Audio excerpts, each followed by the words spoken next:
welcome everybody. I know it's been a long time since we made a video, but we're in the brand new shop and I would like to welcome Gunderson from PointKarting.com. He's going to help us today do some cleaning and professional parts repair, and we're going to rebuild some things with professional help from Point Karting.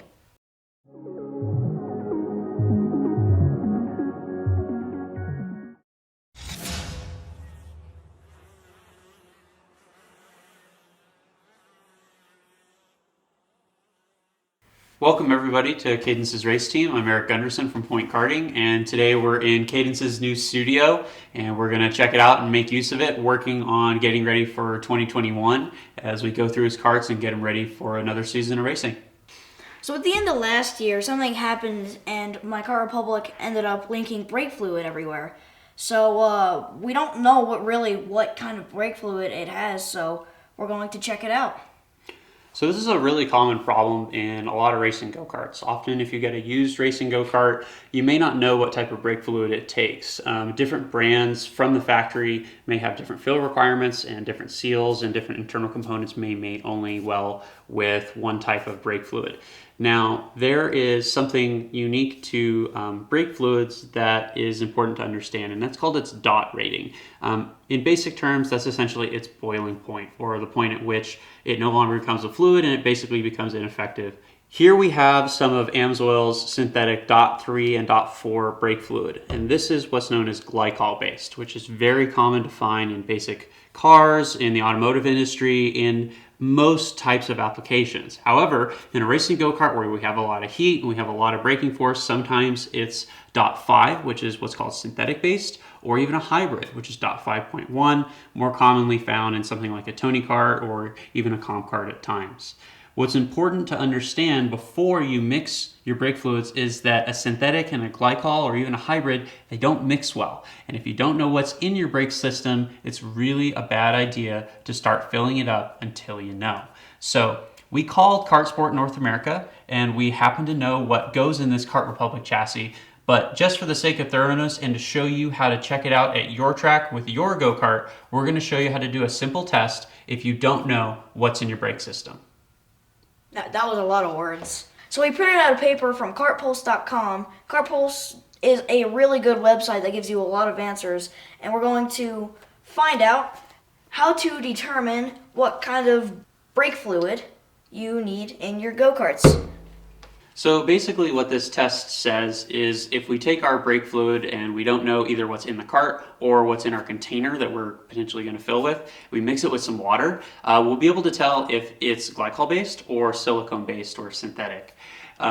If the brake fluid and the water kind of mix together and form one sort of mixture, then chances are we've got a glycol based mixture either in our cart or with the brake fluid we're using. Now, if they don't mix, then we've got a silicone base. And that's the important thing for us to understand. We always want to pair like with like and make sure that what we put in the brake system is what's already in there or what the system is designed to take. A little container full of water here. We just have a little bit. We don't need a lot.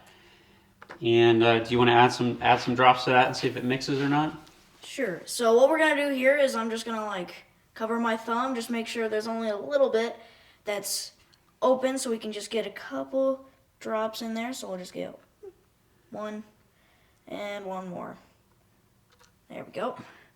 And I think we want to kind of agitate it and stir it up a little bit to give it a chance to mix. Now, brake fluid generally is fairly colorless, so on the camera it might be a little bit hard to see, but this is something that if you're doing it at home, it's going to be fairly obvious or at the track if it's mixing or not. What do you think? It does look like it's mixing. I can definitely see that it's definitely one color, and looks like it is mixing.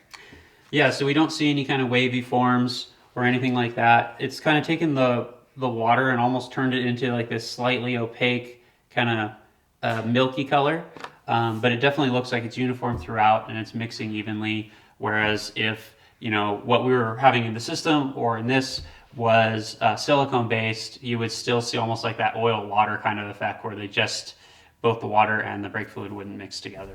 So that's a super simple test to know if you don't have a resource, or you're somewhere without cell reception, or you just need an answer really, really quick and you don't have time on a race weekend to call somebody to check, even at the racetrack, in your garage, at the shop, wherever, to know what kind of brake fluid you want to put in your go-kart.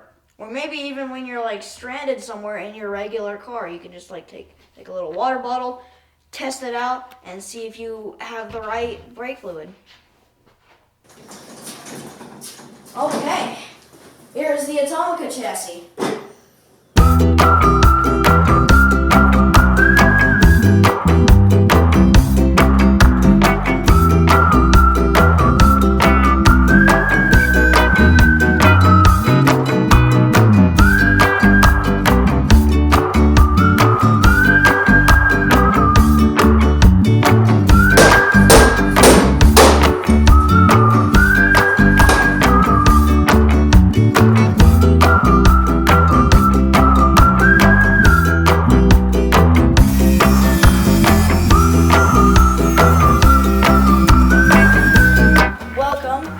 This is our go-kart. We are currently working on the brakes right now.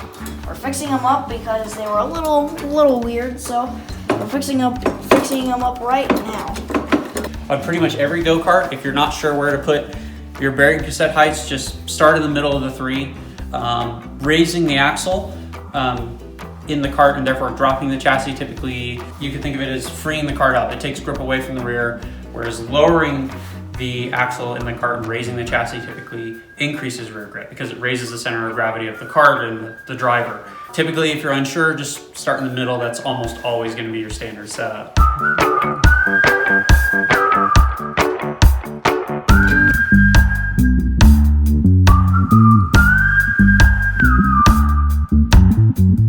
Very last step is to take these and tighten them up. If you leave them loose, that allows the bearing cassettes to rotate.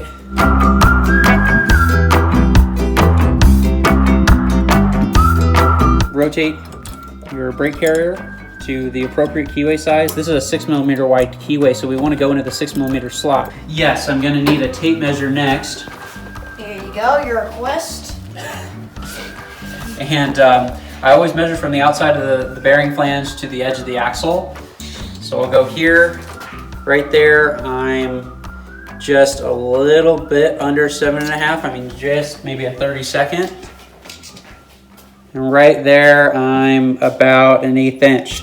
So those set screw marks, the axle was close, but it's not perfect.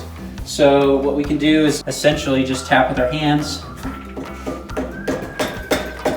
Tap it over. So this is one of these things that takes a little bit of time.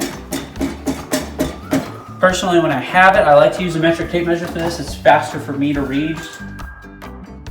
From the edge of the bearing cassette to the edge of the axle, or edge of the bearing, I should say, to the edge of the axle on both sides. And now it's centered and set up. What we're gonna have to do here is basically just bleed our system. So we're just gonna add some more to it.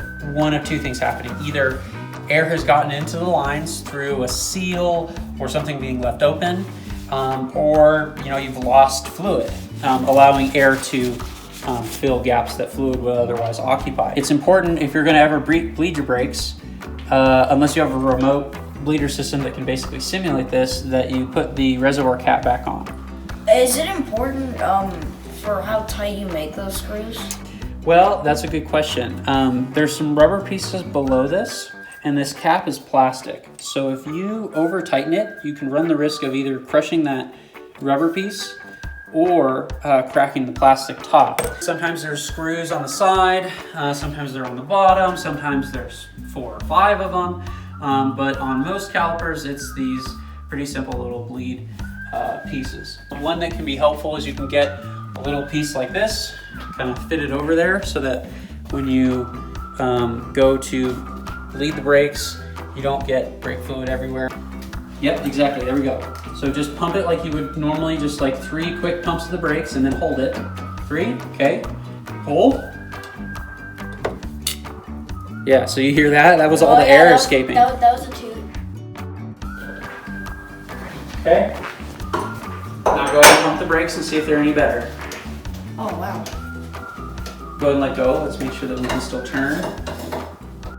Alright, so I feel pretty accomplished today. We got the we got the Atomica cleaned.